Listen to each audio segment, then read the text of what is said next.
अच्छा, अभी हम इसकी जो गाइड कंपोनेंट एपीआईज और आर्किटेक्चर, ये 4 टैब्स के अंदर इसकी सारी डॉक्यूमेंटेशन है। जितना भी रिएक्ट नेटिव है इन चारों टैब्स में कवर हो जाता है। इससे बाहर रिएक्ट नेटिव के अंदर कुछ नहीं है जो हमें पढ़ना है या हमें सीखना चाहिए। तो हम वन बाय वन वो सारी चीज़ों को अंडरस्टैंड कर लेते हैं। हम इस वक्त गाइड्स पे हैं।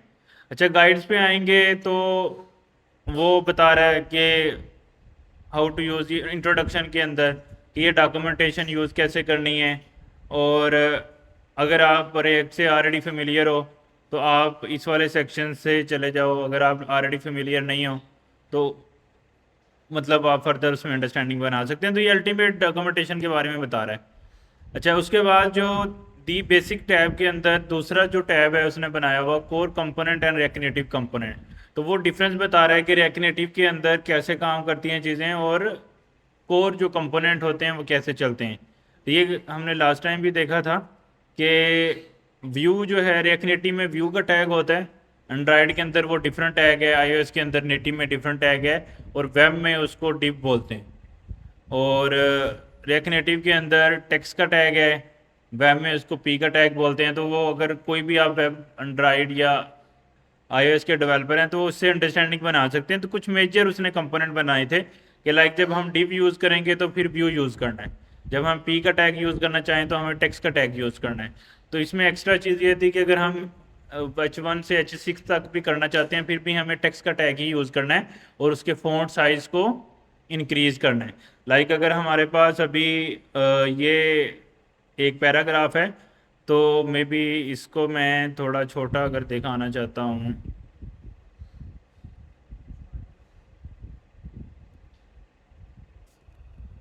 तो मज़ीद छोटा कर लेते हैं।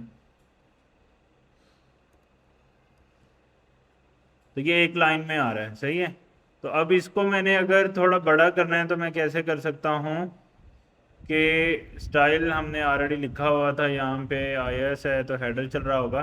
तो इसमें फ़ॉन्ट साइज़ की प्रॉपर्टी जो हम ऑलरेडी सीएसएस में पढ़ते हैं, अगर उसकी वैल्यू को मैं 50 समथिंग ऐसे करूँगा तो ये बड़ा नज़र आने लग जाएगा। तो मुझे अगर हेडिंग बनानी है किसी लेवल की तो मुझे फ़ॉन्ट साइज़ के साथ खेलना है, सही है। हमने उसमें भी एक चार्ट देखा था कि हेडिंग्स के साइजेस क्या होते हैं, H1 का क्या साइज़ रहता है, H2 का क्या साइज़ रहता है। तो उस हिसाब से हम कर सकते हैं। लेकिन नॉर्मली हम चूंकि फिग्मा से डिज़ाइन बना रहे होंगे तो उसमें तो ऑलरेडी हेडिंग का साइज़ दिया होगा, तो सेम पिक्चर उठा के फ़ॉन्ट साइज़ में डाल देंगे तो चीज़ें शुड वर्किंग एज एक्सपेक्टेड जिस तरह फिग्मा में नज़र आ रहा है। तो वो इतनी बड़ी हेक्टिक जॉब नहीं है। तो आइडिया ये है कि जो कंपोनेंट मेरे पास पी के टैग में है सेम वही सॉरी टेक्स्ट और हेडिंग से सारे कंपोनेंट इसमें चलेंगे। अब IMG का टैग होता है तो यहाँ पे इमेज का टैग रहता है, सही है। तो इधर डिव का टैग है, इधर स्क्रॉल व्यू। तो उधर चूंकि डिव स्क्रॉल में भी काम करती है और विदाउट स्क्रॉल भी करती है। लाइक अगर डिव के अंदर काफ़ी ज़्यादा पैराग्राफ हमने लगा दिए तो वो ऑटो स्क्रॉल करता है ना, साइड पे स्क्रॉल बार आ जाता है जब उसकी स्पेसिफिक हाइट से आगे जाता है। लेकिन इस व्यू में, सादा व्यू में, अगर हम बहुत सारे पी के टैग लगा भी दें, टेक्स्ट के टैग, तो वो नीचे तो टेक्स्ट जाएगा लेकिन स्क्रॉलेबल नहीं होगा। लाइक अगर हम इस लाइन को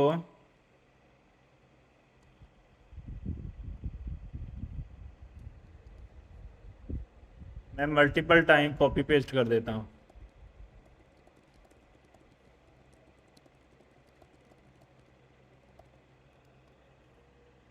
अब आप देख रहे हैं इसमें सिर्फ मुझे 2 नज़र आ रहे हैं लेकिन हमने इसमें कितने टेक्स्ट डाले हैं, बहुत ज़्यादा। तो आइडिया ये है कि ये स्क्रॉल नहीं हो रहा, बाकी चीज़ें सही चल रही हैं लेकिन स्क्रॉल नहीं हो रहा।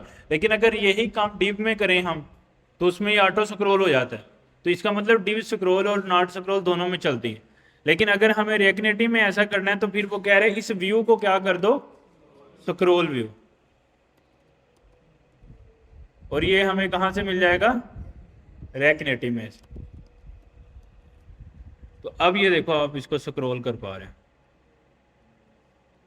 आइडिया समझ आ गया।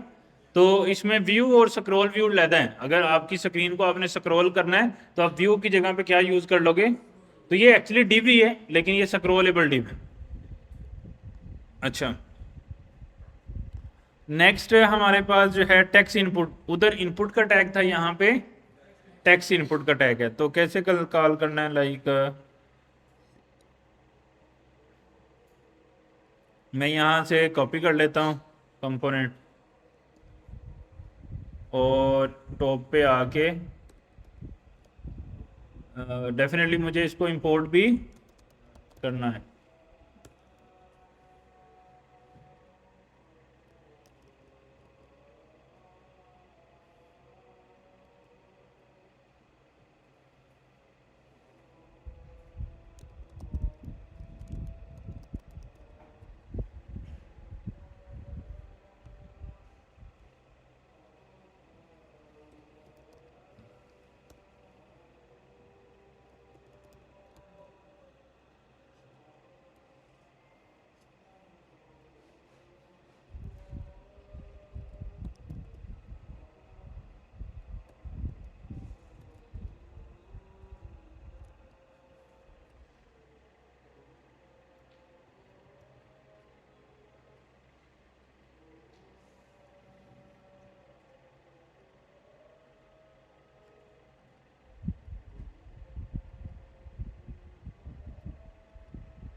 अच्छा जी, टैक्स इनपुट की समझ आ गई। जब हमें कोई भी इनपुट लेनी है तो हमें टैक्स इनपुट का टैग बना देंगे। लाइक वो हम प्लेस होल्डर से को चेंज करेंगे, उसके अलावा हम डिज़ाइन वगैरह चेंज कर लेंगे।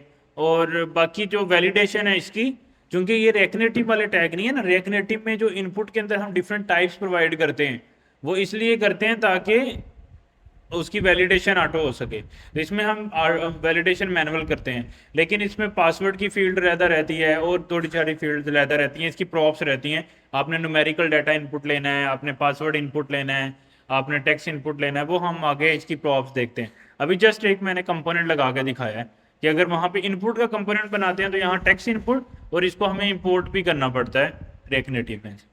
सही है, तो इतनी बात किसी को समझ ना आई हो तो ये रिएक्ट के कंपोनेंट्स जो हैं और रिएक्ट नेटिव के कोर कंपोनेंट्स मिलके जो है वो यहाँ पे चलेंगे। जो भी रिएक्ट वाले लॉजिक्स हैं विद रिएक्ट नेटिव के कुछ स्पेशल कंपोनेंट्स हैं वो चलेंगे। आगे जी रिएक्ट फंडामेंटल्स। तो रिएक्ट के फंडामेंटल क्या हैं कि react popular open source library है, हमें ऑलरेडी इसके बारे में पता है। This section can be given started, आपको थोड़ा इसके बारे में बता देंगे। जैसे इसमें इंपॉर्टेंट रिएक्ट में जो चीज़ें हमने सीखी हैं वो 3-4 चीज़ें हमें मेनली सीखी थी। क्या क्या सीखा था? कंपोनेंट्स, जेएसएक्स के बारे में पढ़ा था कि जो हम जेएसएक्स का क्या कंसेप्ट है।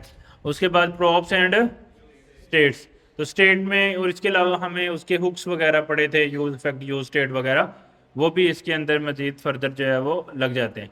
अच्छा, सबसे पहले वो बता रहा है कि ये एक रिएक्ट का कंपोनेंट है। उसकी रीज़न क्या है कि ये जेएसएक्स रिटर्न कर रहा है, तो इसलिए हम इसको रिएक्ट का कंपोनेंट बोल रहे हैं। और ये इसको उसने कैसे बनाया है? एरो फंक्शन के साथ। तो ये नॉर्मल फंक्शन से भी बन सकता है, एरो फंक्शन से भी बन सकता है, और ये भी हमने एक रिएक्ट का कंपोनेंट बनाया हुआ है, अगर आपको यहाँ पे नज़र आ रहा हो। ऐसे ही है ना, जिस तरह हमने पहले कंपोनेंट बनाए तो वो सेम ही स्टोरी है इसके अंदर। अच्छा, नहीं, उसके लिए भी टेक्स्ट यूज़ करना है या व्यू यूज़ करना है ऑन पर्पस ऑफ कि आपका क्या वो है उससे। अच्छा, उसके बाद वो बता रहे हैं कि ये रिएक्ट का कंपोनेंट है, उसके बारे में ऑलरेडी हमें पता है सारी चीज़ें। React native use JSX syntax that let you right element inside JavaScript like so, कि आप जावास्क्रिप्ट के अंदर एचटीएमएल लाइक टैग्स बना सकते हो, उसको हम जेएसएक्स बोलते हैं। इसका हमें ऑलरेडी आइडिया है। अच्छा, ये सिंपल उसने सेटअप यहाँ पे कर लिया है। उसके बाद जो है उसने एक कंपोनेंट बना के उसको प्रॉप पास किए हैं, तो हम भी प्रॉप पास करके देख लेते हैं। यहाँ पे हमने कहीं पे होम का एक कंपोनेंट बनाया था लास्ट टाइम। उसको प्रॉप पास करने के लिए मुझे क्या करना पड़ता है? प्रॉप का नाम और उसकी वैल्यू। तो मैं कह देता हूँ टाइटल, और उसमें लिख देते हैं maybe React Native false. सही है। तो उसके बाद होम के अंदर चले जाएंगे, यहाँ पे हमें प्रॉप्स मिल जाएंगे और उस प्रॉप्स को मैं इस होम की जगह पे प्रिंट करा लेता हूँ, प्रॉप्स डॉट टाइटल। अच्छा, ये हमें कैसे नज़र आएगा, एंड पे आपको नज़र आ रहा होगा रिएक्ट नेटिव कोर्स, क्योंकि वो छोटा सा है। कलर वाइट कर लेते हैं, बैकग्राउंड कलर वाइट, और फ़ॉन्ट साइज भी थोड़ा इंक्रीज कर लेंगे।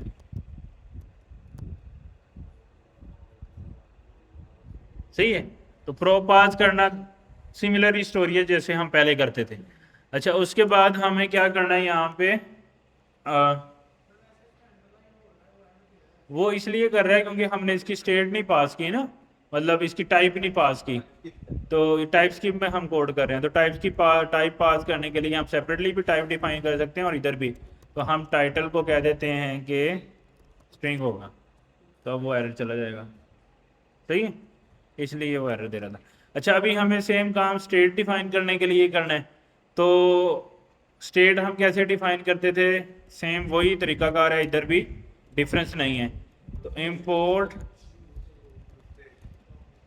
यूज स्टेट फ्रॉम रिएक्ट, और यहाँ पे रिटर्न से ऊपर ऐसे ही है ना, तो मे भी क्या रखें, counter count value set count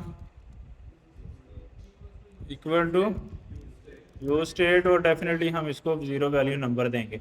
अगर इसकी वैल्यू को मुझे प्रिंट करना है लेकिन मुझे हेडर के अंदर जाके करना है, तो मुझे क्या करना पड़ेगा, यहाँ प्रॉप पास कर देते हैं count equal to count.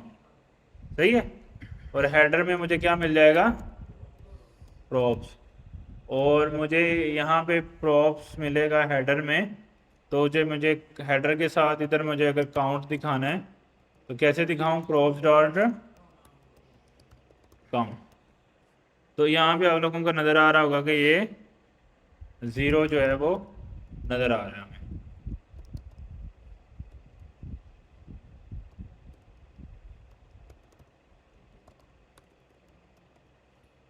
On side 30। सही है। तो काउंट क्या आ रहा है हमें, 0 नज़र आ रहा है। अच्छा, अब मुझे प्ले करना है इसके अंदर। हमने अब क्या क्या सीख लिया कि प्रॉप का क्या कंसेप्ट है। प्रॉप मतलब अगर हमें पेरेंट से चाइल्ड को डाटा पास करना है तो हम प्रॉप का कंसेप्ट यूज़ करते हैं। और स्टेट क्यों यूज़ करते हैं, अगर हमें अपने करेक्ट के कंपोनेंट को यानी कि JSX को री रेंडर करना है, एक दफ़ा कंपोनेंट चलने के बाद उसको दोबारा चलाना है, तो हम स्टेट बना के उसको कॉल करते हैं। तो वो भी हम एक दफ़ा करके देख लेते हैं। अभी हमने कोई री रेंडरिंग नहीं की, इतना काम तो हम वेरिएबल बना के भी अचीव कर सकते थे। तो वेरिएबल और स्टेट में फ़र्क ये है कि ये एक पावरफुल वेरिएबल है, इसको अगर सादा ज़बान में अंडरस्टैंड करें तो इसमें वेरिएबल की भी सारी खसूसियात हैं, विद इसमें ये पावर है कि ये JSX को री रेंडर कर सकता है। जब इसकी वैल्यू को चेंज करेंगे तो हमारा ये रिटर्न दोबारा चलेगा। ये स्टेट की पावरफुल आइटम्स है। अच्छा, इसके लिए हमें एक काम करते हैं, हमारे पास रिएक्ट नेटिव में एक और कंपोनेंट होता है, उसका नाम होता है बटन। तो हम बटन के कंपोनेंट को यूज़ करते हैं यहाँ पे, और इसके पास इसको टाइटल का प्रॉप चाहिए, और उसके अंदर हम पास कर देंगे टाइटल में भी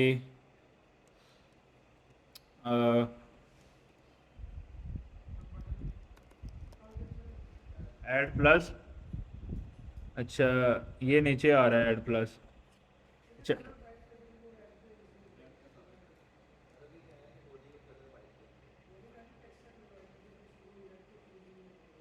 अच्छा, उसके बाद डिक्रीमेंट माइनस, तो वो भी आ रहा है नीचे, इंक्रीमेंट और डिक्रीमेंट। अच्छा, इनके ऊपर अब हमने क्या लगाना सीखा था कि जब इसके ऊपर क्लिक होता है तो हमें एक्चुअली काउंट की वैल्यू को चेंज करना है। तो उसके लिए डेफिनेटली मुझे यहाँ पे क्या बनाना पड़ता है, एक फंक्शन बनाना पड़ता है। फंक्शन बना लेते हैं लाइक मे बी मैं उसको कह देता हूँ कि increment to increment,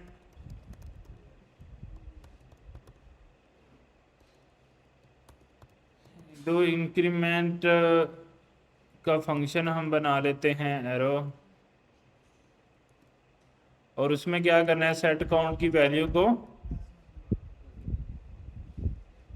count plus 1 करना है। और इसी तरह मुझे एक बनाना है डू डिक्रीमेंट और उसमें -1 करना है। तो दो फंक्शन मैंने बना लिए हैं। अच्छा, अब बटन के ऊपर एक तो यानी कि जो डिफरेंस हमने देखा है, HTML में बटन का पूरा टैग होता है, तो यहाँ पे पूरा टैग नहीं है, तो यानी कि ये सिर्फ सेल्फ क्लोजिंग टैग है। लेकिन इसके अंदर एक एक्स्ट्रा प्रॉप हमने सीखी है, टाइटल। अगर हम टाइटल पास करेंगे वो टाइटल फिर नज़र आएगा यहाँ पे, सही है। और अब अगर जैसे बटन पे हम वहाँ क्लिक करते थे, तो इधर वाइल डेवलपमेंट में ऑन क्लिक नहीं होता, ऑन प्रेस होता है। दो इवेंट होते हैं, on press and on long press. Long press मतलब लंबा दबा के रखना किसी चीज़ को, थोड़े 2-3 सेकंड्स के लिए दबा के रखना, और ऑन प्रेस मतलब क्विकली प्रेस कर। तो दो इसके इवेंट्स रहते हैं, वो हम अंडरस्टैंड करते हैं। जैसे ऑन प्रेस, तो ऑन क्लिक ऑन प्रेस, क्योंकि मोबाइल है ना, इसमें क्लिक नहीं होती, चीज़ प्रेस होती है हमेशा, इसलिए उन्होंने नाम चेंज कर दिया ऑन प्रेस। तो इसमें बाकी फंक्शन कॉलिंग का कंसेप्ट सेम ही है। अगर हमने कोई पैरामीटर पास नहीं करना तो हम सीधा भी नाम लिख के उसको लिख सकते हैं। अगर पैरामीटर पास करना है तो फिर एरो फंक्शन बना देंगे। तो ऑन प्रेस लाइक यहाँ पे आप एरो फंक्शन बना लें और उसमें डू डिक्रीमेंट, और मैं भी इधर से 0 पास कर दिया, लेकिन नॉर्मली वो एक्सेप्ट नहीं कर रहा, लेकिन स्टिल मैंने इधर से पास कर दिए ताकि आपको दोनों चीज़ें समझ आ जाए। अब मैंने प्लस किया तो ऐड हो रहा है, माइनस किया तो माइनस हो रहा है, सही है। तो हमने स्टेट कैसे काम कर रही है रिएक्ट में, प्रॉप कैसे काम कर रहा है, और रिएक्ट के कंपोनेंट कैसे चल रहे हैं एक दूसरे में, हमें कॉलिंग कैसे करनी है, वो कंसेप्ट समझ में आ गया ना। तो जिस तरह रिएक्ट था तकरीबन सिमिलर ही रिएक्ट नेटिव है, लेकिन थोड़ी थोड़ी चीज़ें चेंज है। जैसे यहाँ पे स्क्रॉल व्यू हमने लैदा सीख लिया, बटन का सिंगल क्लोजिंग टैग है, ये ऑन क्लिक नहीं होता, ऑन प्रेस होता है। अगर एक और इवेंट भी होता है ऑन लॉन्ग प्रेस, वो लगाना है हम वो लगा सकते हैं।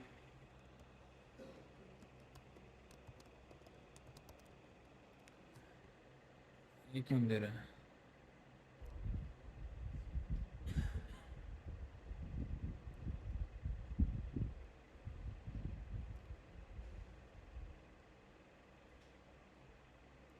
अच्छा, वो इस बटन पे नहीं होता, उसके लिए लैदा एक टचेबल ओपेसिटी है, वो उस पर लगता है ऑन लॉन्ग प्रेस, वो भी हम देखते हैं अभी। अच्छा, ऑन प्रेस अंडरस्टैंड कर लिया हमने और टाइटल अंडरस्टैंड कर लिया। अच्छा, उसके आगे हमें क्या करना है नेक्स्ट, कस्टम कंपोनेंट बनाना। हमें ये ऑलरेडी आइडिया हो गया है। उसके बाद प्रॉप्स हमने सीख लिए हैं, स्टेट बनाना सीख लिए है। तो ये बेसिक रिएक्ट का चीज़ें हमें समझ आ गई हैं। Handling text input. अच्छा, टेक्स्ट के अंदर हमने अभी टेक्स्ट जो है वो इनपुट लगाना सीख लिया था, लेकिन उससे वैल्यू कैसे गेट करनी है ये अभी हमने सीखना है। तो उसको करने के लिए हमें क्या करना पड़ता है, हम app.txt में जाते हैं जहाँ टेक्स्ट इनपुट लगाया था, वो मेरे ख्याल से हमने स्टार्टिंग में लगाया था। तो अब इसकी वैल्यू को लेके हमें स्टेट में सेव करना है और उसको प्रिंट करना है। तो इसके ऊपर जो प्रॉप हमने देखी है, किसी भी टैग के ऊपर स्टाइल का एट्रीब्यूट तो चलता है, यानी कि इनलाइन CSS करने के लिए या आपने इंटरनल CSS की क्लास नेम देना है, वो चीज़ उस तरह वर्क करती है। लेकिन उसके साथ डिफ़ॉल्ट वैल्यू, मतलब कि अगर आपने ये डिफ़ॉल्ट वैल्यू यहाँ पे लिखी आ रही थी, अगर हम ये ख़त्म करके दोबारा इसको रिफ़्रेश करेंगे तो आप ये देखो, यू कैन टाइप मी, ये एक्चुअल में वैल्यू है, इसको मैं चेंज कर पा रहा हूँ, ये प्लेस होल्डर नहीं है। तो एक डिफ़ॉल्ट वैल्यू का हमने इसके ऊपर जो है वो प्रॉप सीखा है, जो हम पास कर सकते हैं, जो एक्चुअल में वैल्यू आएगी। अब इसके अंदर जिस तरह वहाँ पे ऑन चेंज का आइटम रहता है कि जब भी वैल्यू चेंज होती है तो वो इवेंट ट्रिगर करता है, तो यहाँ ऑन चेंज टेक्स्ट का इवेंट होता है। जिस तरह वहाँ पे ऑन क्लिक होता है तो इधर ऑन प्रेस होता है ना, तो उधर ऑन चेंज होता है तो उधर ऑन चेंज टेक्स्ट का एट्रीब्यूट है। अच्छा, ऑन चेंज टेक्स्ट के अंदर मुझे क्या करना पड़ता है, डेफिनेटली एक फंक्शन पास करना है मुझे। अच्छा, फंक्शन बनाने के लिए मैं यहाँ पे फंक्शन बना लेता हूँ मे बी इनपुट हैंडलर, और ये मुझे डायरेक्टली टेक्स्ट रिटर्न कर देता है। सही है, और इसको मैं यहाँ पे पास कर देता हूँ, और यहाँ से मैं सिंपली, अब मुझे डेफिनेटली इसके लिए स्टेट भी बनानी पड़ेगी। यू स्टेट स्निपेट, उसका नाम रख लेते हैं मे बी यूज़र नेम।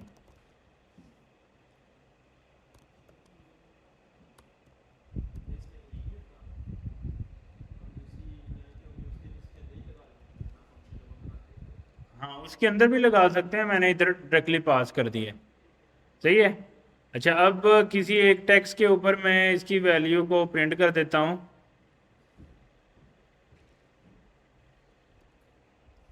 कैसे प्रिंट करेंगे, जब भी जावास्क्रिप्ट लिखनी है तो कर्ली ब्रेसेस, और उसके अंदर क्या पास कर देंगे हम, क्या नाम रखा था हमने, यूज़र नेम।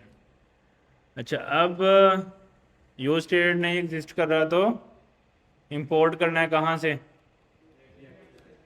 रिएक्ट से।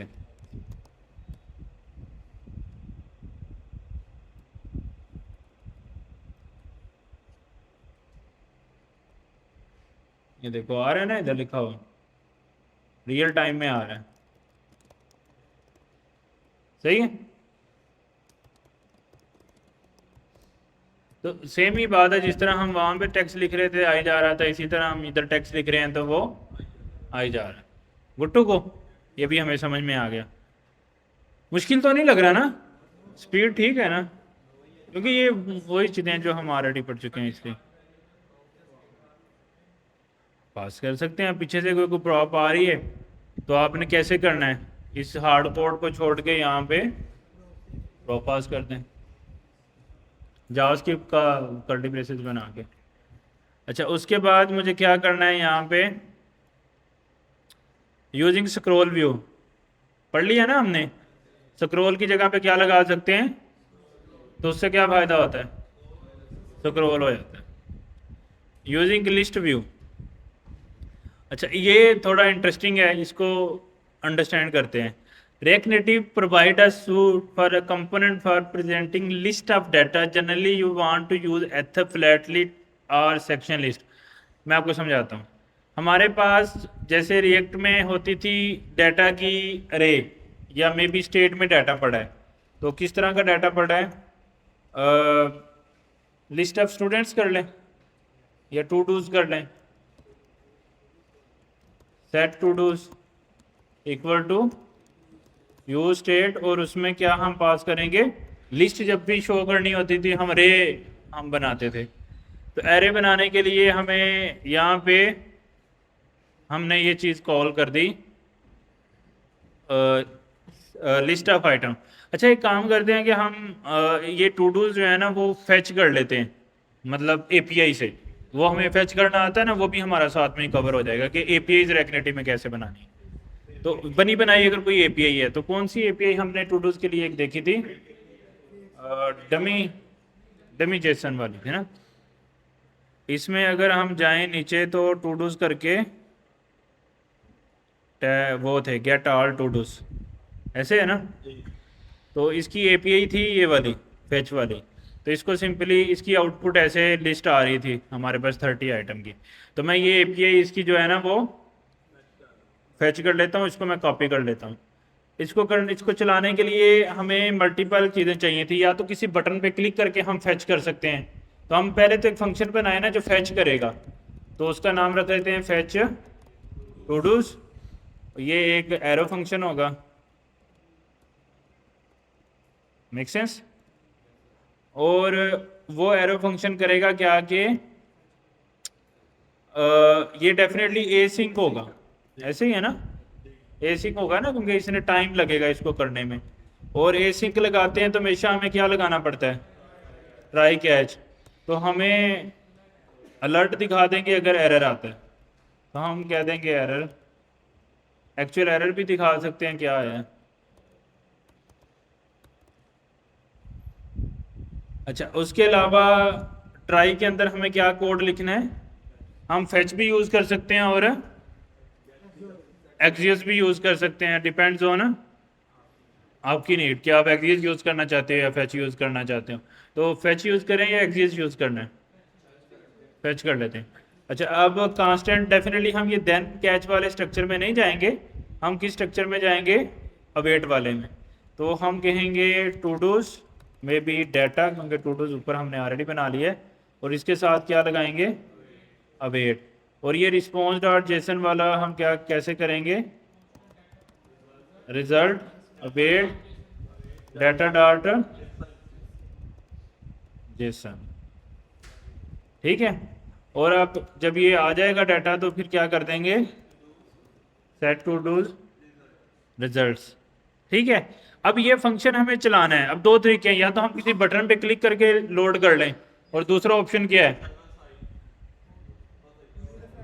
यूज इफेक्ट लगा के जब एक दफ़ा कंपोनेंट पहली दफ़ा चलेगा तो ये एपीआई कॉल हो जाए। तो हम बटन वाला पहले कर लेते हैं, फिर यूज इफेक्ट वाला कर लेते हैं। अच्छा जी, बटन लगाने के लिए, अच्छा अब इस वक्त मैं बटन जो है ना वो बटन के कंपोनेंट से नहीं लगाऊंगा, मैं थोड़ा स्ट्रेटजी चेंज करके डिफरेंट तरीके से लगाऊंगा। आप लोग देखिएगा, मैं एक और कंपोनेंट यूज करने लगा हूं, टचेबल ओपेसिटी। क्या यूज करने लगा हूं? Touchable opacity. ठीक है, ये मैं कंपोनेंट यूज करने लगा हूं, ये रिएक्ट नेटिव से निकलेगा।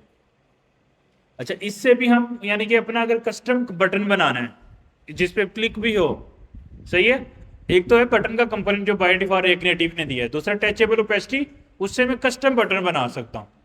जिस तरह हम स्पैन वगैरह को पूरा डिजाइन करके बटन जैसा बना ले, कर सकते हैं ना, तो वो सीन है। और टचेबल ओपेसिटी में मैं लगा देता हूं एक टेक्स्ट, उसमें मैं रख देता हूं फेच टू डूज, एक बटन मैंने लगा दिया। अच्छा, ये अभी टेक्स्ट की तरह आ रहा है और इसमें कोई चेंजेस नहीं आ रहे, तो मैं इसको क्या करता हूँ, इसको स्टाइल देने की कोशिश करता हूँ। जस्ट लाइक बटन कैसा बनाते हैं, मे बी बटन का बैकग्राउंड कलर पहले तो देंगे। बैकग्राउंड कलर क्या कर लें इसका? ग्रीन कर लें। अच्छा, इसकी फिर हमें क्या करनी पड़ेगी? विड्थ दे देते हैं इसको, कितनी दे दें? 50 पिक्सल, मे बी 100 पिक्सल, सही है। और फिर इसको हम हाइट दे दें थोड़ी सी, या पैडिंग दे दें? ज़्यादा होगी,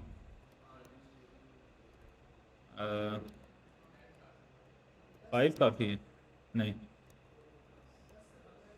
10 से हो जाएगा गुजारा। सही है, बटन टाइप बन गया ना। अब अगर आप टचेबल पेस्ट्री क्या कर रही है, आप बोलेंगे ये तो टेक्स्ट पे भी हम सारा डिजाइन कर सकते हैं। तो टचेबल पेस्ट्री क्या कर रही है? अब देखो मैं क्लिक कर रहा हूं तो ये कलर भी चेंज कर रही है, और इस पे ऐसे लग रहा है जैसे मैंने क्लिक किया है, एनिमेशन आ रही है। तो अगर ये नहीं लगाएंगे तो टेक्स्ट ये वाली फील नहीं देगा कि उसको मैंने प्रेस की है, क्लिक की है, इसलिए मैंने ये टचेबल पेस्ट्री यूज की। अच्छा, अब दूसरा फायदा ये है कि टेक्स्ट के ऊपर ऑन प्रेस नहीं चलता, यानी कि टेक्स्ट के ऊपर अगर मैं लगाऊंगा ना ऑन प्रेस, तो वो नहीं वर्क करेगा। लेकिन अगर मैं वही ऑन प्रेस लगाऊंगा टचेबल पेस्ट्री पे तो ऑन प्रेस चलेगा। अच्छा, ऑन प्रेस करने के पे हमें क्या कॉल करना है एक्चुअल में? Fetch todos. सही है, तो वो मैंने कॉल कर देते हैं। एक काम करते हैं कि जब सेट करने से पहले कंसोल भी करा लेते हैं, कंसोल डॉट रिजल्ट। अच्छा, मैं इस पे फेच करता हूँ और फिर देखता हूँ यहाँ पे, ये देखो सारे टू डूज आ गए, इसका मतलब वर्किंग फाइन। अच्छा, अब मेरे पास लिस्ट ऑफ टू डूज आ गए जो मैंने बटन पे क्लिक करके फेच किए हैं। अच्छा, अब वो फेच करने के बाद मैंने अब उनको करना है क्या? शो। अच्छा, शो करने के लिए मैं क्या करता हूँ, मुझे क्या लगाना पड़ेगा? मैप लगाना पड़ेगा। तो कैसे मैप लगाते हैं? कर्ली ब्रेसेस लग गई, फिर टू डूज जो मैंने स्टेट में सेट की हैं डॉट मैप, और उसमें मुझे क्या करना है? आइटम मिल जाएगी मुझे एक, और एरो फंक्शन बन जाएगा और उसमें मुझे क्या करना है, रिटर्न।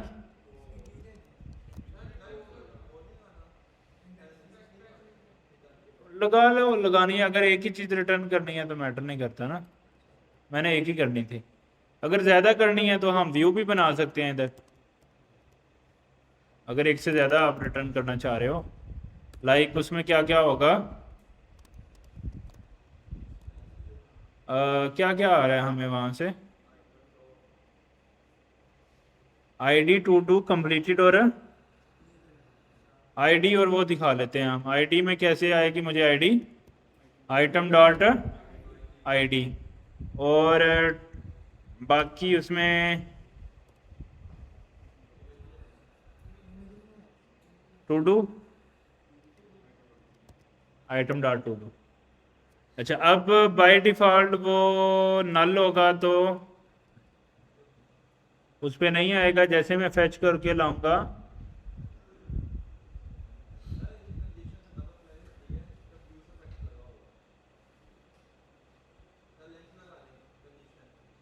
हाँ, ये क्या कह रहे हैं, must specify either and alert title और मैसेज और,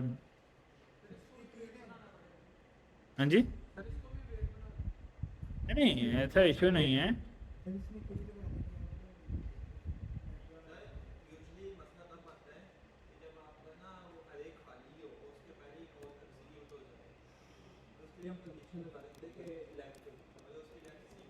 नहीं नहीं, वो इशू नहीं कर रहा, वो मैंने नल पॉइंटर लगा दिया है वैसे भी। ये कुछ और ही इशू कर रहा है, देख लेते हैं क्या कह रहे हैं।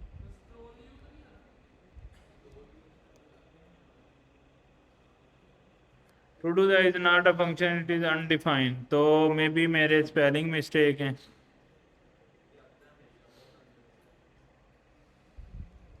ये एक रे रिटर्न कर रहा है ना हमें, सॉरी ऑब्जेक्ट रिटर्न कर रहा है। हाँ हाँ, ये मिस्टेक आ रही थी कि ये हमें रिजल्ट ऑब्जेक्ट दे रहा है, लेकिन उसमें से मुझे क्या उठाना है, ओनली टू डूज, तो अब नहीं इशू आएगा।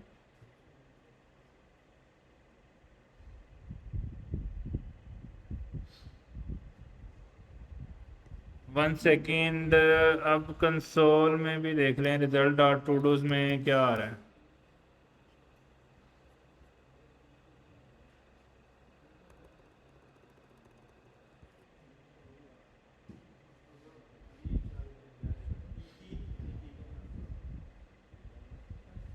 अब तो ठीक आया है, मेरे पास रे ही आई है।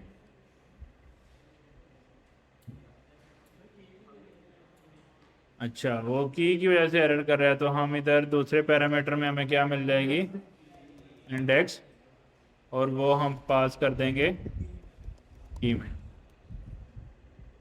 तो ये देखो, ये सारे के सारे हमें शो हो गए, आईडीज भी और वो भी। लेकिन प्रॉब्लम ये है कि जब ये रिफ्रेश करेंगे कुछ नहीं आएंगे, जैसे बटन पे क्लिक करूंगा तो ये सारे के सारे यहाँ पे डिस्प्ले हो जाएंगे, मैप चल जाएगा लॉजिकली, ऐसे ही है ना।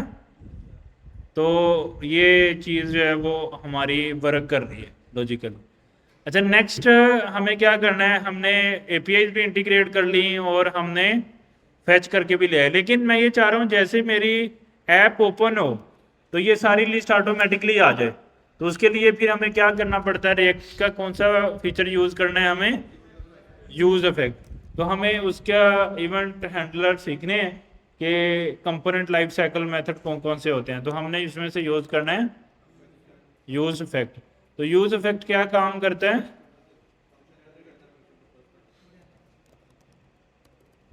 यूज़ इफेक्ट को हमें रिएक्ट में से इंपोर्ट भी करना है, और हमें ये नहीं चाहिए डिपेंडेंसी, अगर हमने उसको ओनली फर्स्ट टाइम चलाना है तो डिपेंडेंसी एम्प्टी रहती है, और उसके अंदर सिंपली हमें फेच टू डूज को कॉल कर देना है, ऐसे ही है ना। अच्छा जी, मैंने अब कर दिया है, तो अब मैं अगर इसको रिफ्रेश करूंगा, आपने टर्मिनल पे जाके आर प्रेस करना है तो ये रिफ्रेश करता है ऑटोमेटिकली, तो यानी कि मैं आर प्रेस कर रहा हूँ तो ये रिफ्रेश कर देता है इसको। तो वो थोड़ी देर के बाद आता है क्योंकि वेट लगा हुआ है, वो टाइम ले रहा है। तो उतनी देर अगर हमें लोडर दिखाना हो तो हमें क्या करना पड़ेगा, एक और यूज स्टेट बनानी पड़ेगी, किस नाम से, लोडर के नाम से, और set loader equal to use state false, और उसको ट्रू करना है,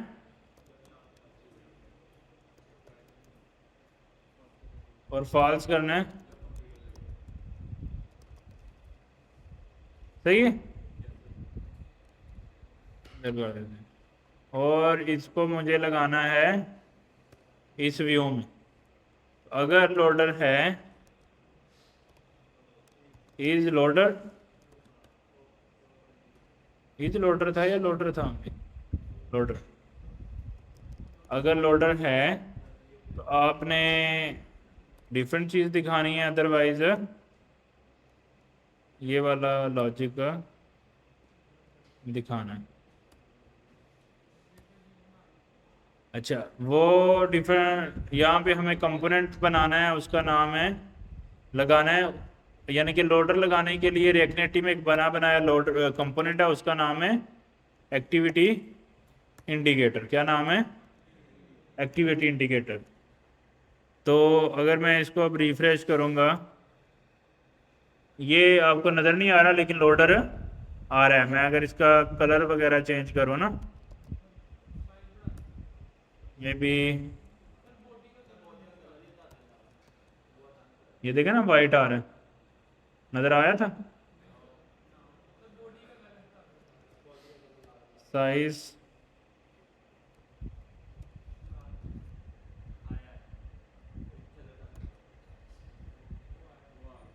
सही है, तो थोड़ा लोडर चलता है, फिर हमारा डाटा आ रहा है। ये चीज़ सीखी है ना हमने। अच्छा, अब इसको हमें अचीव करने के लिए नेक्स्ट क्या करना है कि जो हम पढ़ना चाह रहे थे कि ये काम हमने अभी अपनी जितनी भी 30 आइटम आ रहे थे वो हमने रेंडर कर लिए थ्रू मैप। ऐसे ही है ना, मैप का फंक्शन क्या करता है, उसको लूप कर देता है, जितने आइटम थे वो मेरी स्क्रीन पे नजर आ रहे हैं।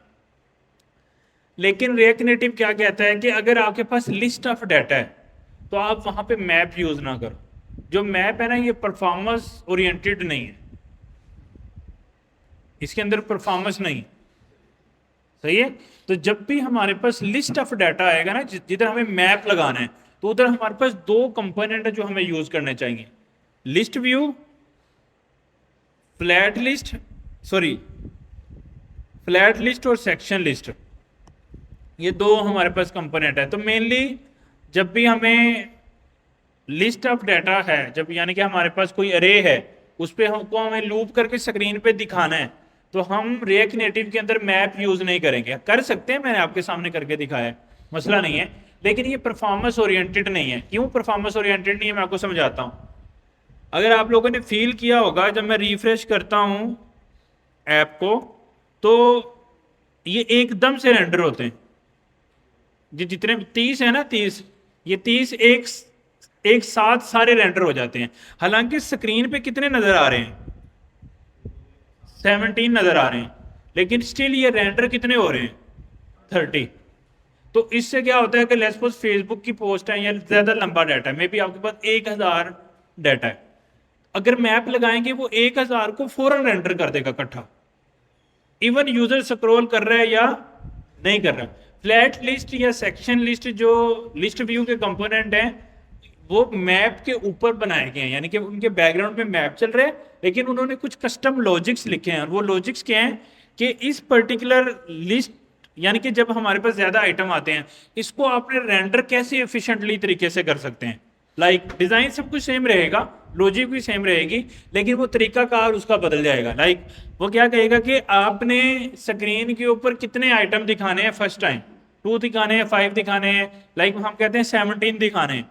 17 के बाद नए आइटम तब रेंडर होंगे जब मैं स्क्रॉल करूंगा, तो वो लाइव ऐड करता जाएगा उसके अंदर, तो फिर वो एकदम सारी रैम कंज्यूम नहीं करेगा। लाइक देखो हमारे पास 1000 है, यूजर सिर्फ 100 देखता है स्क्रॉल करके, तो अगर 1000 इकट्ठे रेंडर करेंगे तो क्या होगा, ज्यादा जीबीज लगेंगे, तो स्लो भी होगी ऐप, रैम साथ खाई जाएगी।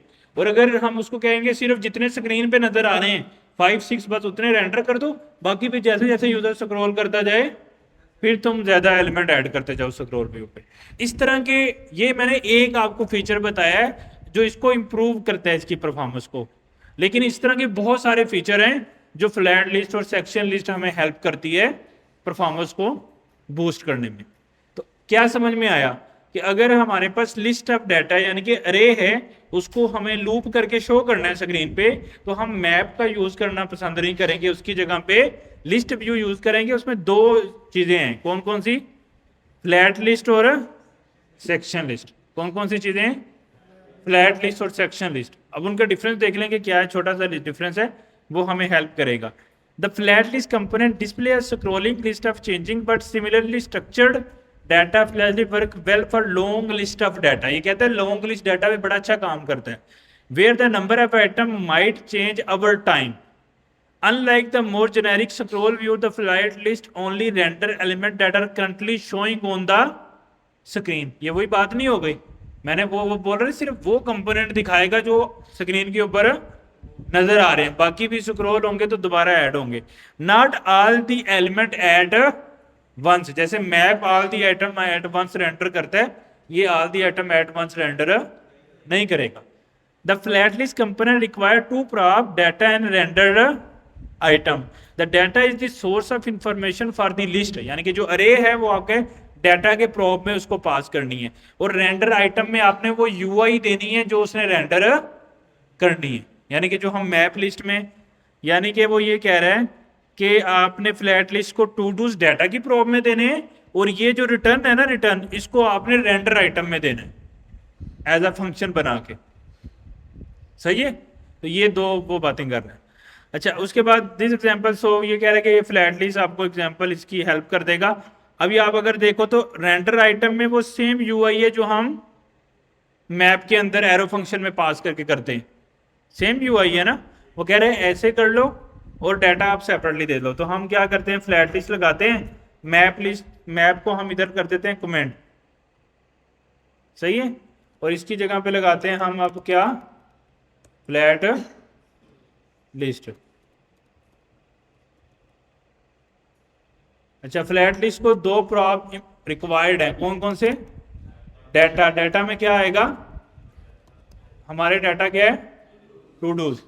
और दूसरा प्रॉप क्या है इसका, रेंडर आइटम। उसमें क्या आएगा, ये वाला एरो फंक्शन जो हमने नीचे पास किया था।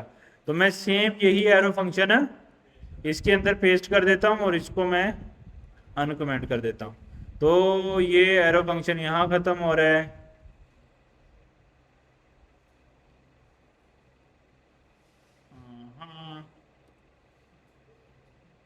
ठीक है। अच्छा, अब मैं इसको रिफ्रेश करूंगा तो क्या हुआ,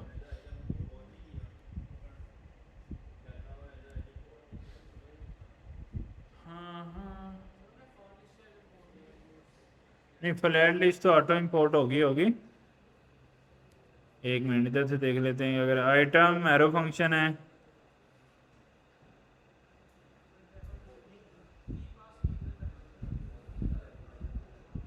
नहीं वो इशू नहीं है।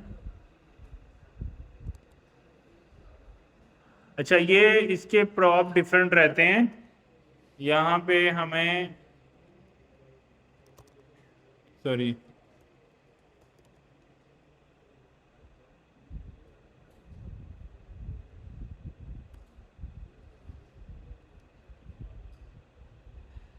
और उसके अलावा क्या है,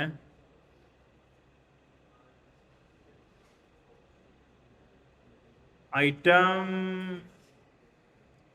बाकी तो सही कर रहे हैं हम भी। इसको मसला क्या आ रहा है, अनएक्सपेक्टेड टोकन,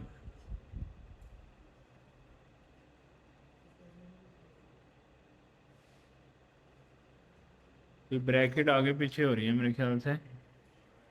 अच्छा, ये वाली ब्रैकेट चल रही है, यहाँ पे बंद होगी,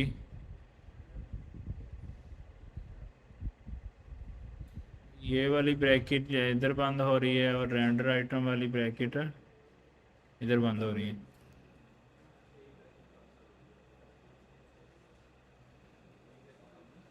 एक ब्रैकेट कम है,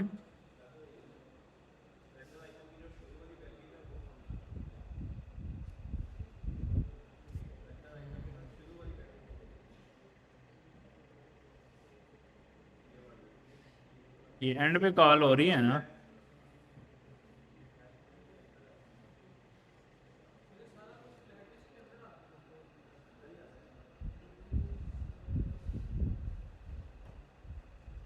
अंदर ही आना है, वो इशू नहीं है।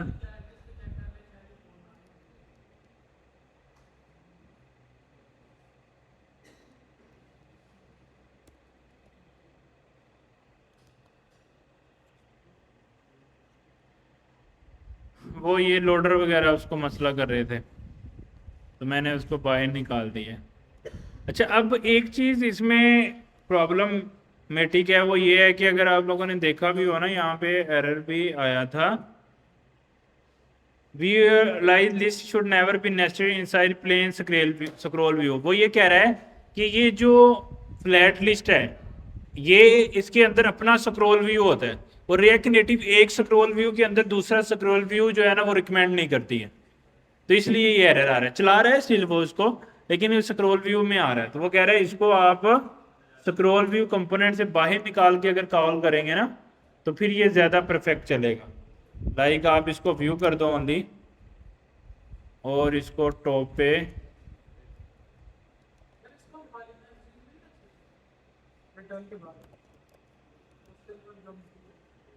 अब देखें, ये स्क्रॉल हो रहा है, लेकिन जो बाकी के टैग्स थे वो स्क्रॉल नहीं हो रहे, तब वो एरर भी नहीं आ रहा। क्या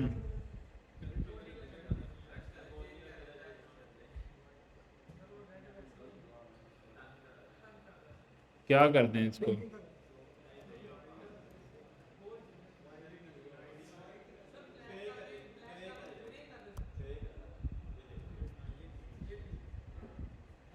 अब ये देखो ना, ये स्क्रॉल कर रहा है क्योंकि ये स्क्रॉल व्यू के अंदर नहीं है, लेकिन हालांकि अब दूसरे टेक्स्ट उसके स्क्रॉल नहीं कर रहे, क्यों भला? क्योंकि वो स्क्रॉल व्यू में नहीं है। तो वो ये कह रहे हैं कि फ्लैट लिस्ट के ऊपर आपने स्क्रॉल व्यू में नहीं इसको लगाना, इसको सिंपल व्यू में लगाना। जब आप इसको एक और स्क्रॉल व्यू में लगाते हो तो स्क्रॉल खुद से भी स्क्रॉल करता है, और फ्लैट लिस्ट खुद भी स्क्रॉल करने वाली चीज़ है, तो इसलिए उसको प्रॉब्लम हो जाती है। सेपरेट कंपोनेंट बना के उसको कॉल करें। अच्छा, आइडिया अब समझ में आया ना कि what is the difference between map, flat list और सेक्शन लिस्ट? समझ आ गया ना कि हम फ्लैट लिस्ट पे वही काम अचीव कर सकते हैं जो मैप से करते हैं, तो फ्लैट लिस्ट हम क्यों यूज करेंगे मैप की जगह पे? फिर परफॉर्मेंस की वजह से, कि इसकी परफॉर्मेंस ज्यादा है, बेहतर है एज कम्पेयर टू मैप। अच्छा जी, ट्रबल शूटिंग।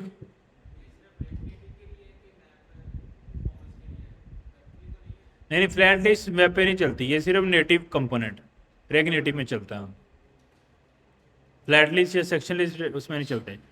अच्छा, अभी हमने जो देख रहे हैं चीज़ें जी, अब वो ट्रबल शूटिंग आपको अक्सर कोई एरर्स वगैरह आ सकते हैं, तो एक वो चीज़ ये कह रहा है कि इसको ना 80-81 पोर्ट चाहिए होती है रेग नेटिव को चलने के लिए, तो समटाइम अगर आपकी वो ऑलरेडी बुकड है ये किसी वजह से, तो एरर आएगा, तो इसके लिए उसको किल करने के लिए ये कमांड है। उसके बाद जो है आपने प्रोसेस अगर उसका टर्मिनेट करना है तो वो हम इस कमांड से कर सकते हैं, और आपने अगर उसकी पोर्ट को चेंज करना है, बाय डिफ़ॉल्ट npm स्टार्ट जब करते हैं तो ऑटोमेटिकली पोर्ट आपकी चलती है 80-81, लेकिन अगर आपने उसको चेंज करना है तो ये वाला प्रॉप पास करके आप उसको चेंज भी कर सकते हैं। उसके बाद npm के जो एरर हैं, एक्सेस एरर, वो समटाइम npm का एक्सेस का इशू होता है, वो ये वाली कमांड वो कह रहा है चलाएं तो वो फिक्स हो सकता है। उसके बाद मिसिंग लाइब्रेरीज वो हो सकती हैं, वो पोर्ट में ये चेंज करें, नॉर्मली हमें लेटेस्ट वर्जन में इतना के इशू नहीं आएंगे, लेकिन आ सकते हैं।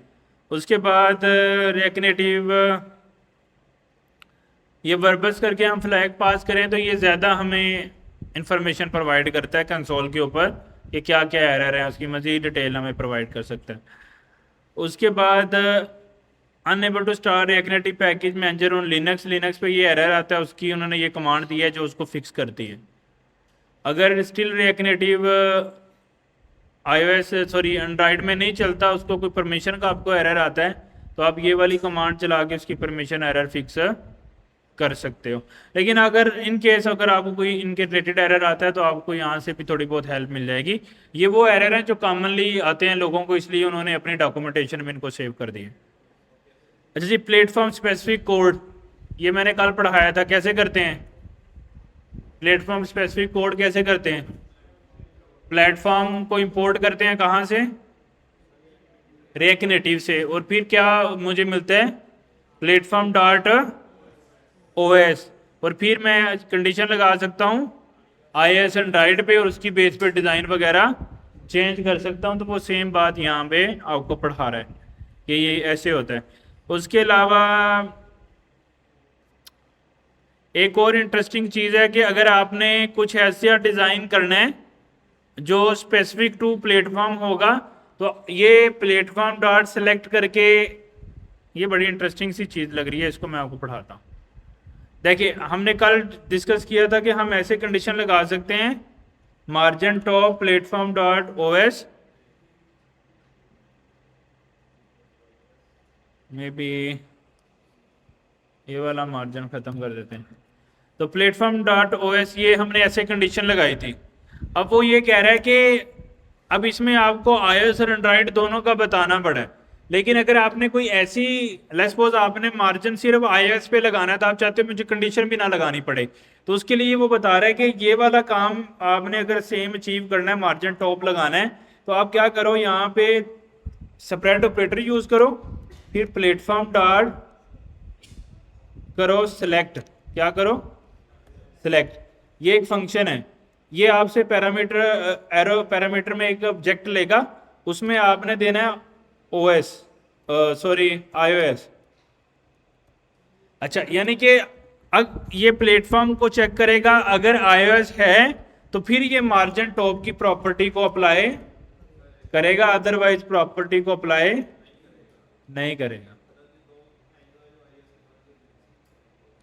तो अगर आपने कोई ऐसी प्रॉपर्टीज लिखनी है जो iOS के स्पेसिफिक हैं, तो वो सारी एक ही क्लास के अंदर आप वो यहाँ पे लिख सकते हैं। और अगर आपने कोई ऐसी प्रॉपर्टीज लिखनी है जो एंड्रॉइड स्पेसिफिक हैं, तो वो आप एंड्रॉइड का ऑब्जेक्ट बना लें, उसमें मार्जिन टॉप है, आप मे बी 10 दे दें, 5 दे दें। मेरी बात समझ रहे हो?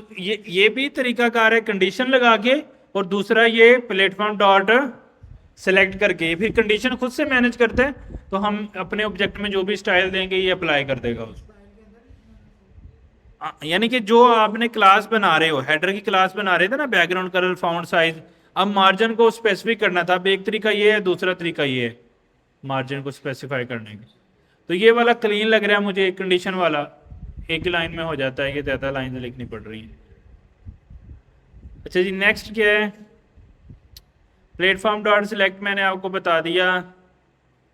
अच्छा, इस तरह जिस तरह प्लेटफॉर्म के मुताबिक आप कंडीशन कर रहे हो डिज़ाइन, इस तरह आप कंडीशन इंपोर्ट भी कंडीशन डिफरेंट कर सकते हो। लाइक आपने 2 कंपोनेंट बनाए हैं, कार्ड का कोई कंपोनेंट बनाया, आप चाहते हो कि एंड्रॉइड पे लहदा चले और iOS पे लहदा चले, आप उसका कंपोनेंट रिक्वायर के साथ चेंज कर सकते हो। ये देख रहे हो ना, यानी कि आप इंपोर्ट कर रहे हो कंपोनेंट iOS का सेपरेटली और कंपोनेंट एंड्रॉइड का सेपरेटली, और वो इस कंपोनेंट में जाके बैठ रहा है, उसको आपने एक कंपोनेंट के तौर पे कॉल कर दिया।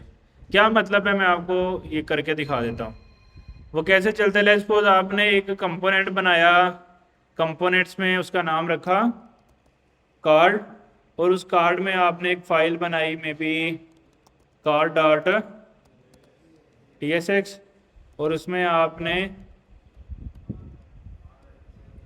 और इसमें आपने कार्ड जो है ना वो बना दिया, और इसके ऊपर हम may be width style apply कर लेते हैं।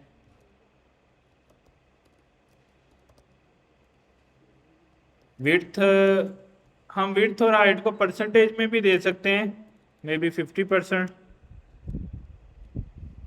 और हाइट को भी मे बी 300। एक और ऑब्जेक्ट आएगा ना,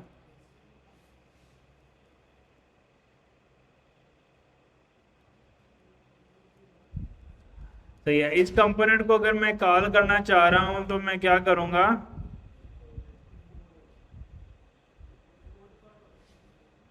ऐप डॉट टी एक्स में इंपोर्ट करके कॉल कर लेता हूँ यहाँ पे इधर। तो क्या कर लूँ उसको इंपोर्ट करके,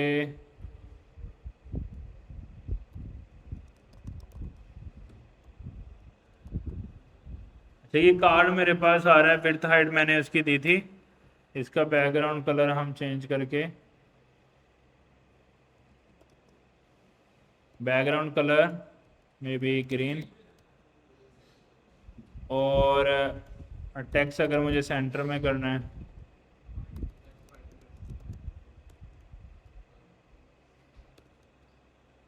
और जस्टिफाई कंटेंट है सेंटर, सही है।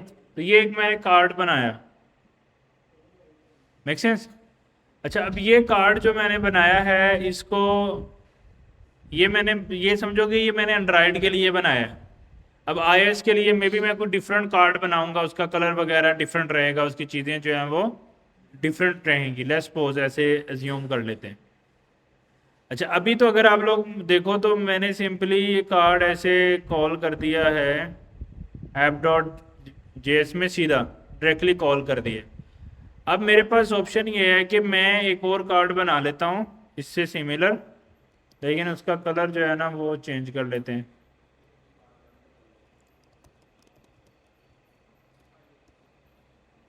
कोई भी हम नाम रख लेते हैं,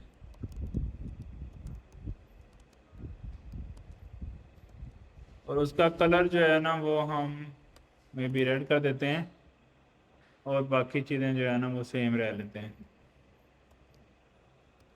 अच्छा अब मैं ये चाहता हूँ कि अगर प्लेटफॉर्म मेरा iOS हो तो iOS वाला कार्ड शो, और एंड्रॉयड हो तो एंड्रॉयड वाला कार्ड शो। तो इसके लिए मेरे पास ऑप्शन क्या है कि मैं ना इसको जब इंपोर्ट करूँगा ऐप डॉट टी एस में, तो यहाँ पे मैं डिसीजन ले लेता हूँ। यहाँ पे इसका नाम मैं रख लेता हूँ component, may be card component. इसको मैं क्या करूँगा, मैं बोलूँगा कि अगर प्लेटफॉर्म डॉट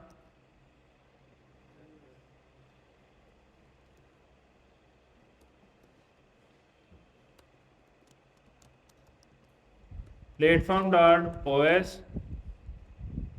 अगर तो है iOS, तो क्या करो आप कार्ड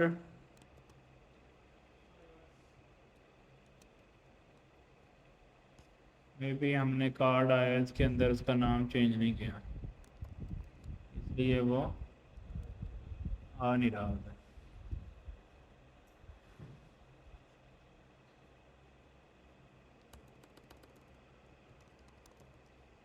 कार्ड iOS आ जाएगा, अदरवाइज कार्ड आ जाएगा। तो ये भी ऑप्शन है, हमने कंडीशन बना के एक नया कार्ड कंपोनेंट बना लिए, वो कार्ड कंपोनेंट मेरे इस वेरिएबल में आ गया। अब मैं कार्ड की जगह पे क्या लगा दूंगा, कार्ड कंपोनेंट लगा दूंगा।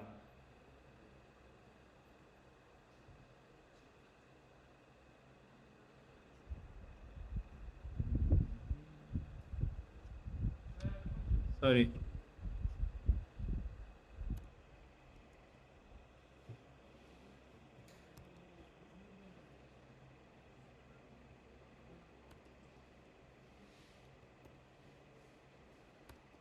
अगर मैं इसको कॉल करूंगा तो फिर मुझे नीचे कॉल नहीं करना, बात समझ रहे हो ना।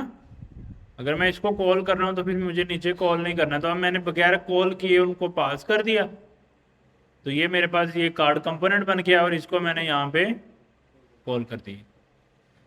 All good. तो ये ऐसे मैं कंडीशनलाइज उसको कर सकता हूँ कंपोनेंट लेवल पे भी, यहाँ पे भी ऐसे कर सकता हूँ। इवन अगर मुझे यहाँ पे कंडीशन करना है तो इधर भी कंडीशन करके उसको रेंडर कर सकते हैं। ये तो कंडीशनल रेंडरिंग वाली बात हो गई। अच्छा ये प्लेटफॉर्म डॉट वर्जन के आप एंड्रॉयड के किस वर्जन के ऊपर हो, 25 वो जो HD के वर्जन होते हैं, तो उसके ऊपर भी आप कंडीशन लगा सकते हो। उसके बाद ये प्लेटफॉर्म वर्जन की बात है। प्लेटफॉर्म स्पेसिफिक एक्सटेंशन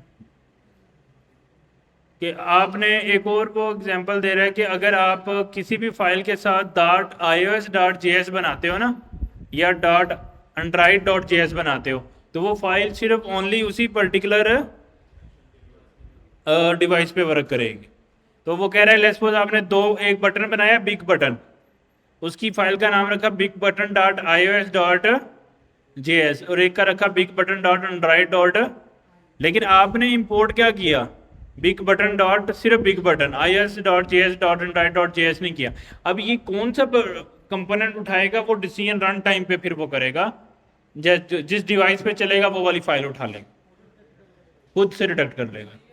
ये इजी है, यही काम जो हमने अभी किया है ना कंडीशन करके, उसका अल्टरनेटिव तरीका ये वाला है, इस तरह भी हम कर सकते हैं। अच्छा जी, उसके बाद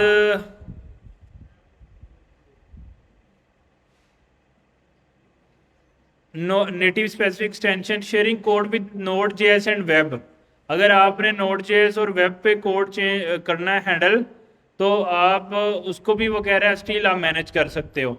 लाइक अगर आप container.js एक फाइल बना रहे हो, इसको वो वेब का कोड कंसिडर करेगा, अगर वही कोड मोबाइल में चलेगा तो उसको कंसिडर करेगा container.native.js।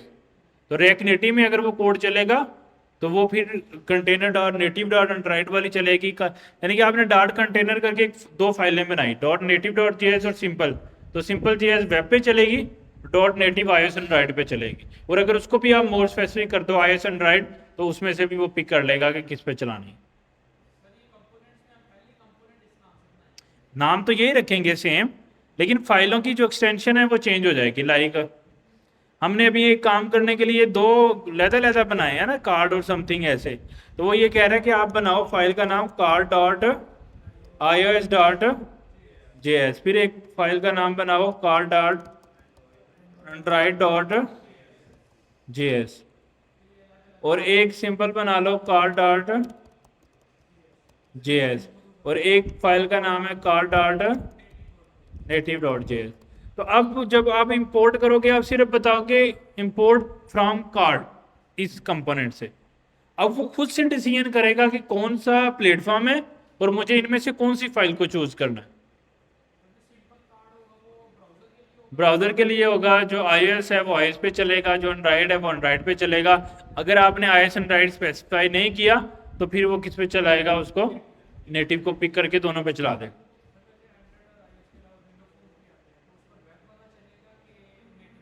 नहीं, विंडो फोन तो बहुत कम है, मैंने नहीं देखा कभी, खत्म हो गया। एंड्रॉइड पे चलेंगे तो शायद वो, लेकिन ये आइडिया कंसेप्ट समझ में आ रहा है ना कि क्या है चक्कर, वो इस तरह से वर्क करेगा। अच्छा, उसके बाद मोर रिसोर्सेज वगैरह है कि यहाँ से आप उसको मज़ीद जो है चीज़ें एड्रेस कर सकते हो, हेल्प ले सकते हो।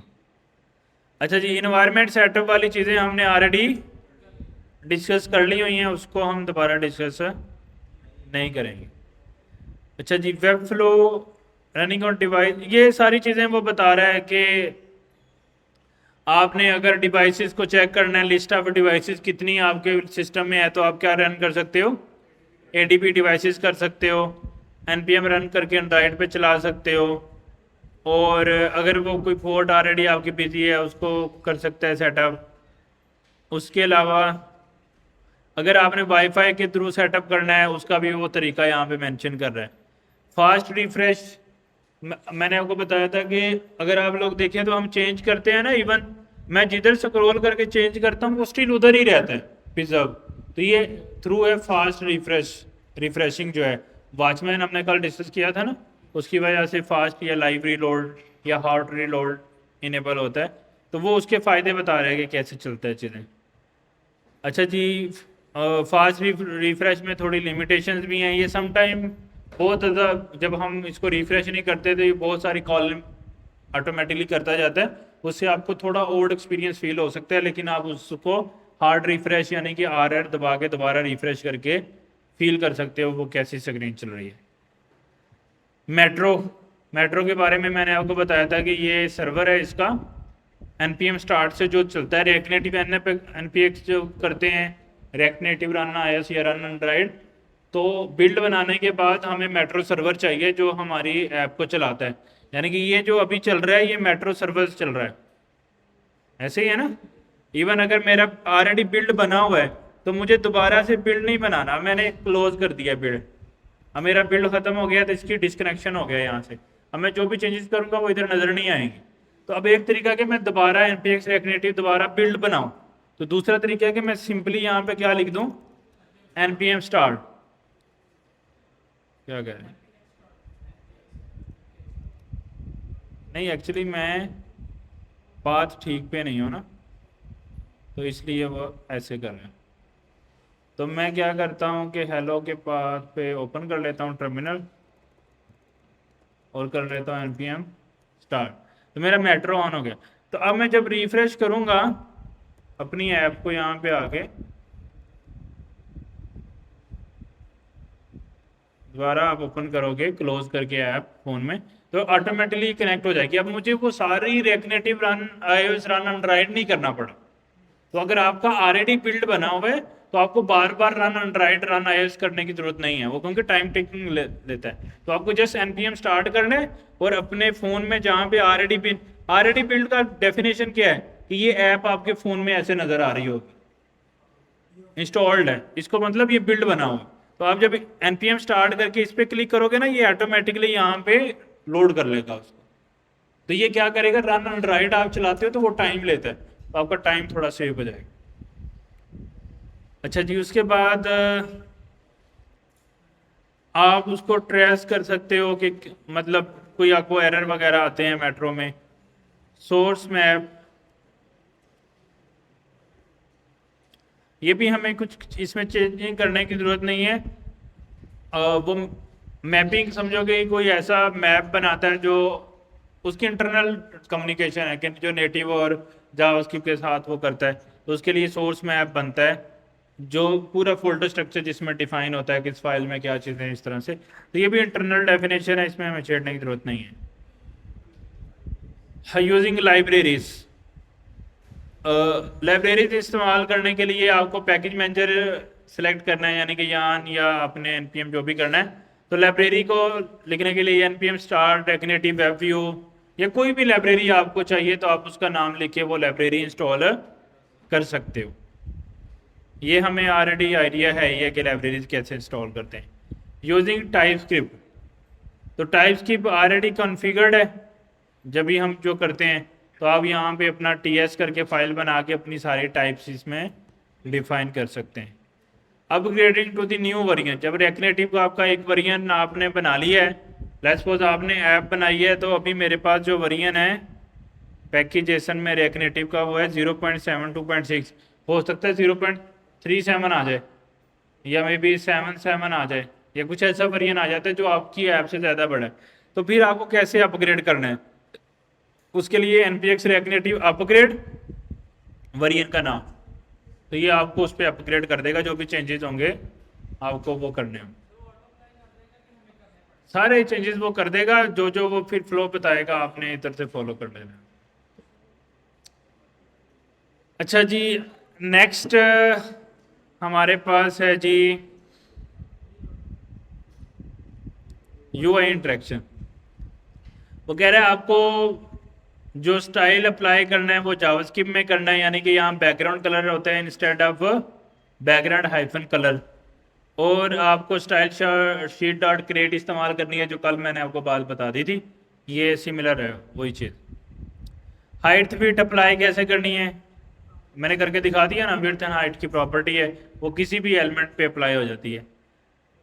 अच्छा, उसके बाद यही काम वगैरह हम परसेंटेज में भी कर सकते हैं। हाइट को आप परसेंटेज में दे सकते हो 100%, 50%, 60/35, तो उससे क्या फ़ायदा होगा परसेंटेज में देने से, रिस्पॉन्सिव हो जाएगी, कोई भी स्क्रीन आएगी तो अपने हिसाब से वो परसेंटेज में एडजस्ट कर लेगा उसको। अगर नहीं स्क्रॉल व्यू, उस मेन व्यू को तो दे सकते हैं ना, ये कितने चीज़ में स्क्रॉल होगा, यानी कि अगर ये देखो ना अभी ये जो स्क्रॉल हो रहा है, ये देखो ये हाफ स्क्रीन ले रहा है, तो इसको तो मैं हाइड कर सकता हूँ ना कि बस इतने में बस तुमने स्क्रॉल होना है, फुल में नहीं होना। अगर हम फुल में करना चाहते हैं तो फुल में भी हो जाएगा। अच्छा, उसके अलावा जो है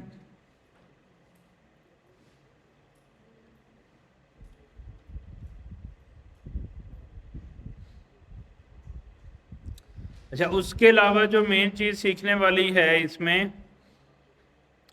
वो है लेआउट विथ फ्लेक्स बॉक्स। ये हमें थोड़ा सा अंडरस्टैंड करना है कि इसकी लेआउट इसमें कैसे करता है, यानी कि इसमें कोई बूटस्ट्रैप नहीं है, इसमें कोई ग्रिड सिस्टम नहीं है, ये सारा बेस करता है फ्लेक्स बॉक्स पे। तो फ्लेक्स बॉक्स के साथ हमें इस चीज़ों को आमने सामने कैसे लेके आना है, हमें यही करना होता है ना, साइड बाय साइड चीज़ों को लेके आना है और रिस्पॉन्सिव करना है, हर स्क्रीन के हिसाब से उसको रैप करना है। तो उसके लिए जो डिज़ाइनिंग काम करती है वो है फ्लेक्स बॉक्स। लेआउट किसके साथ चलता है? फ्लेक्स बॉक्स के साथ चलता है, उसको हम अंडरस्टैंड करना है। फ्लेक्स बॉक्स से पहले हम इमेज का देख लेते हैं। रिएक्ट नेटिव के अंदर जो इमेज का टैग है वो सेपरेट चलता है, और वो कैसे चलता है हम अभी लगा के देख लेते हैं। इमेज का जो टैग है वो चलता है, IMG का टैग नहीं है यहाँ पे, कंप्लीट इमेज का टैग है। क्या टैग है? इमेज का टैग है। और इसमें हमें जो रिक्वायर्ड कीवर्ड है वो सोर्स है, इमेज का सोर्स चाहिए कि इमेज कहाँ से हमें इंपोर्ट करनी है। अब ये सोर्स मल्टीपल हो सकते हैं, ये कोई इंटरनेट का सोर्स भी हो सकता है, कोई यूआरएल हो सकता है, और ये कोई आपकी लोकल में फाइल पड़ी है उसका सोर्स भी हो सकता है, और ये कोई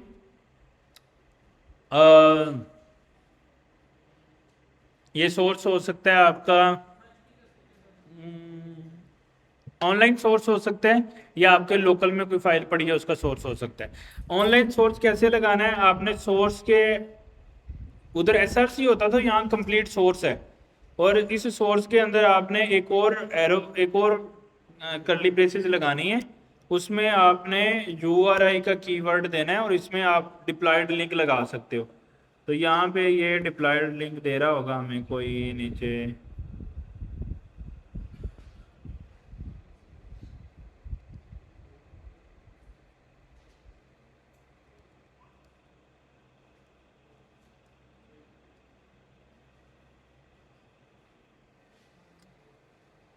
ये URL यहाँ पे चल रहा है या नहीं आ रहा है? तो सोर्स URI आपने उसमें URI दे दी, स्टाइल दे के देखते हैं विड्थ एंड हाइट।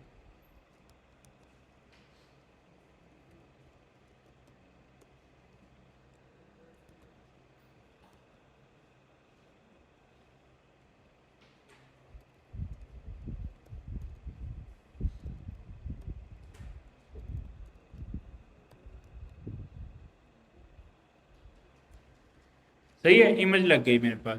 अच्छा, ये इमेज मैंने कैसे लगाई है? मैंने सोर्स दिया ऑनलाइन, देखो ये URL बना हुआ है।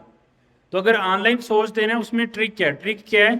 सोर्स के अंदर आपको URI करके पास करना है। अगर आपने ऑनलाइन ट्रिक नहीं करना, लोकल फाइल की कोई मतलब आपके पास एसेट में कोई इमेज पड़ी है या आइकन पड़ा है वो लगाना है आपने, तो उसका तरीका भी हम देख लेते हैं। तो हम कोई इमेज ढूंढ लेते हैं।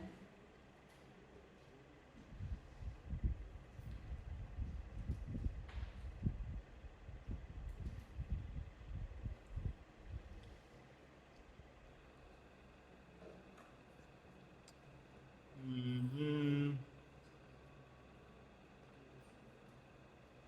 किसमें हो गई कोई इमेज?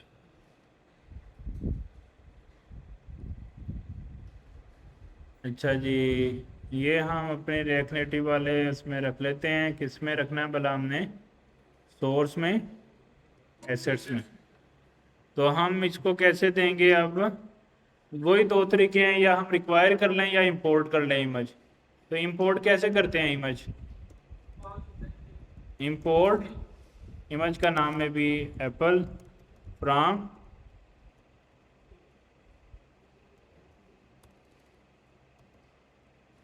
सोर्स एसेट्स, और एसेट में है एप्पल डॉट JPG।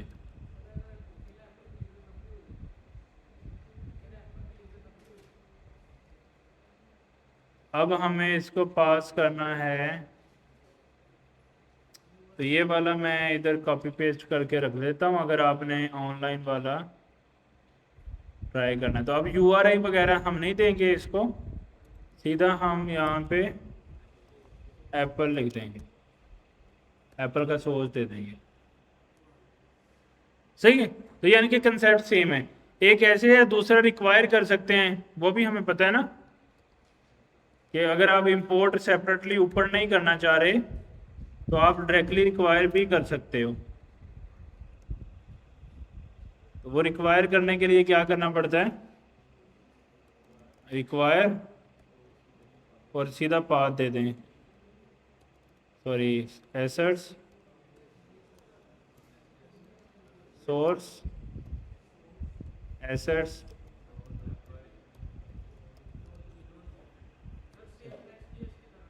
सेम वही कंसेप्ट हैं तकरीबन सेम।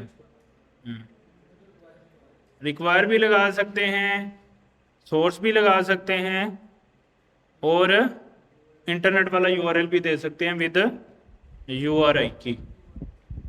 सही है, बाकी विड्थ हाइट से उसकी विड्थ हाइट एडजस्ट कर सकते हैं। तो इमेज लगाना भी हमने इससे अंडरस्टैंड कर लिया। अच्छा, वीडियो बाय डिफ़ॉल्ट वीडियो का टैग नहीं है रिएक्ट नेटिव के पास, उसके लिए हमें लाइब्रेरी इंस्टॉल करनी पड़ती है, रिएक्ट नेटिव वीडियो। यानी कि जो चीज़ें नहीं है रिएक्ट नेटिव में उसकी लाइब्रेरीज बनी पड़ी हैं। रिएक्ट नेटिव वीडियो को इसको इंस्टॉल करेंगे, इसमें से हम रिएक्ट नेटिव वीडियो का टैग लेंगे, वो उसको हम कॉल कर देंगे ऐसे। सही है, तो जो टैग रिएक्ट नेटिव प्रोवाइड नहीं करता उसके लिए लाइब्रेरीज बनी है, तो वो हम रिएक्ट नेटिव के बजाय उस लाइब्रेरी में से इंपोर्ट करके कॉल कर लेंगे। हर तरह की लाइब्रेरी बनी है, हर तरह की, जो आपके दिमाग में आएगा उसकी एक लाइब्रेरी बनी है। हाँ जी, ऑडियो के लिए भी लाइब्रेरी बनी हुई है, उसका टैग इंपोर्ट करके उसको कॉल कर देंगे। उसने एग्जांपल दी होगी कैसे करना है वी आर पुट्टू को, हम वैसे कर देंगे उसको।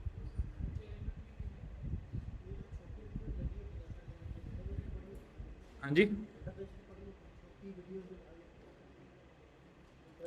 नहीं वीडियो तो डेटाबेस में नहीं होती, वीडियो का यूआरएल हमने डिस्कस किया था ना, कोई भी स्टोरेज डेटाबेस में सिर्फ टेक्स्ट सेव होता है, तो वो तो स्टोरेज में सेव होता है, जिस तरह गूगल ड्राइव है या फायरबेस स्टोरेज है या क्लाउडनरी है, वो फोटोज़ और वीडियोस वगैरह उधर सेव होती है।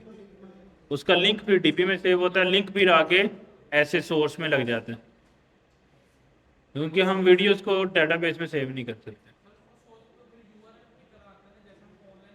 हाँ, यूआरएल ऑनलाइन आएगा और फिर उस पर गेट रिक्वेस्ट जाएगी और फिर वीडियो या वो चीज़ें डाउनलोड, डीबी में नहीं रख सकते। अच्छा, इतनी बात क्लियर हो गई, कुछ कंसेप्ट सीखे हैं ना कि रिएक्ट नेटिव में क्या क्या चीज़ें हैं, मज़ा आ रहा है ना, काफ़ी क्लैरिटी को खुल रही है कि क्या क्या चीज़ें हैं किस तरह से हैं। आसान ही है ना।